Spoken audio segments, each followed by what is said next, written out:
all red and red. Typically that probably means a Phillies baseball game. I don't know if we have a string of Philly games, but anyway, you can almost see, like, it's kind of hard to tell. The light, there's two white, like, frame white lights around there that kind of look like eyeballs, like eyes, if you were to look at things that way.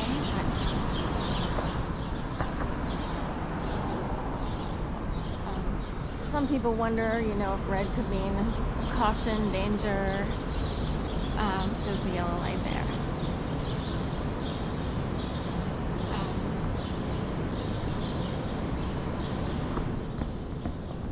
Anyway, it's Tuesday morning, June something. Sorry, I'm losing track. It's like 20, something like that. Sorry, I'm sort of lost track of the days here. It's extremely hot. And I wanted to sort of sadly dedicate this walk to Mikayla Rains, I believe is her last name. She was the Save a Fox person from Minnesota, Faribault, I think it is, Minnesota. And so often, you know, she would show all the foxes that they saved, she and her husband, and they have a toddler. And she would do live streams and show feeding. She would like make cupcakes, special things for like birthday cupcakes, or I forget what she called them, birthday things, to feed the foxes. And she was such a joy to watch, and I watch certain things to sort of like keep going, if you will. I don't watch normal TV, but apparently she passed away the other day. Her husband came on yesterday and you know, did a heartfelt talk, you know, an explanation about what happened.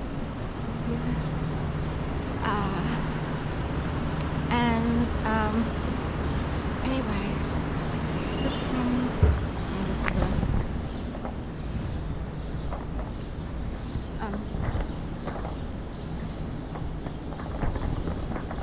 anyway, really sad, because it's one of those things where you really don't expect something like that to happen.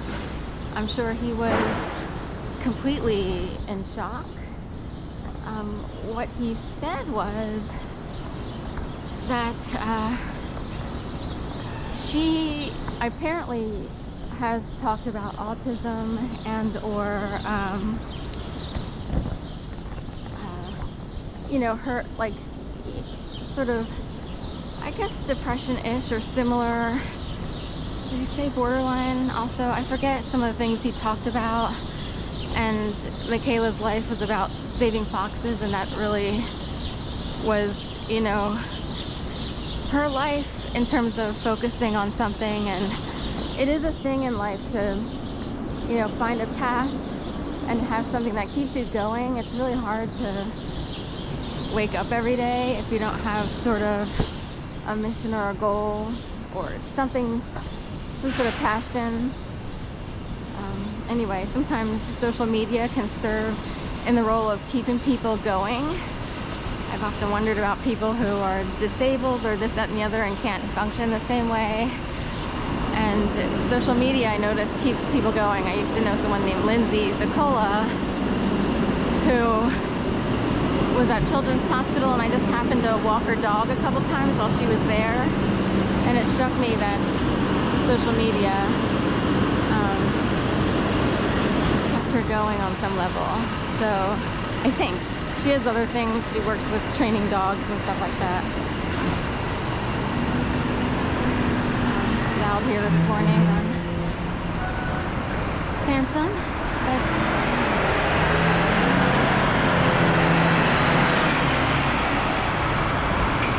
anyway, I was in total shock.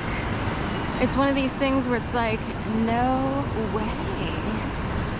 And she was just one of my favorite people to turn to keep myself going, if you will. Apparently, like, her husband said that, you know, maybe she took her own life from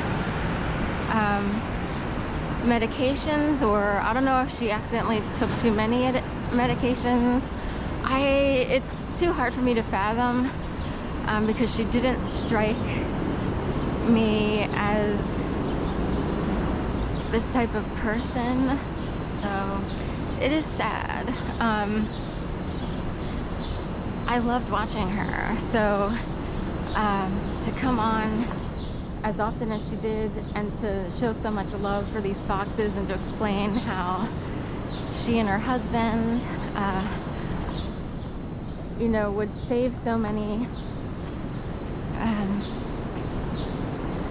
from fur farms, and it's just one of those things that I just can't believe it. Like, no way, you know, no way, no way. So now it's a thing of, you know, I guess the husband will keep the Save a Fox channel and farm going, if you will. It won't be quite the same without her, but hopefully they can be as successful. The old videos will still be up. So that's the weird thing about YouTube. You know, they keep circulating. So you can still watch videos of Mikayla, you know, talking about, you know, saving foxes and how I feel like they upgraded their pens recently. Like, you know, and sometimes what they would do is purposely figure out like which foxes were happier than others, which might match best. So they, you know, she and they took a lot of care to make sure the foxes felt comfortable and were around other foxes that they could get along with, and so forth and so on. So it's a lot of, you know, observation, you know, kind of switching around, you know, playing around with, you know, and they would even, you know, move a fox to a different sanctuary or a different location, just to make sure that fox experienced the best sanctuary life, if you will. It's a sanctuary situation, rescue, and I guess sanctuary-ish. But, you know, I loved her. So it's, you know, I'm a certain type of person. I'm a vegetarian, mostly vegan. I love, you know, seeing the rescue of animals. I mean, in this day and age, I often wonder, why do we need fur farms?